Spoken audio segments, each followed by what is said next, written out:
Today we're using the von Mises stress calculator for combined loading, which determines the equivalent stress in materials under multiple stress conditions. Let's walk through the 4 input fields. First is normal stress Sx in MPa with the placeholder enter Sx. Second is normal stress psi in MPa with the placeholder enter Sy.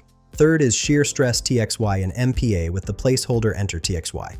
Fourth is material yield strength in MPa, which is optional for factor of safety calculation, with the placeholder enter yield strength. For our demonstration, I'll enter 10 MPa for normal stress Sx, 10 MPa for normal stress Sy, 10 MPa for shear stress Txy, and 10 MPa for material yield strength. After clicking Calculate von Mises stress, the calculator will display the von Mises equivalent stress value, which represents the combined effect of all applied stresses. Since we included the yield strength, it will also show the factor of safety, indicating how close the material is to yielding. A factor of safety greater than 1 means the material is safe under these loading conditions. This tool is essential for analyzing complex stress states in mechanical components.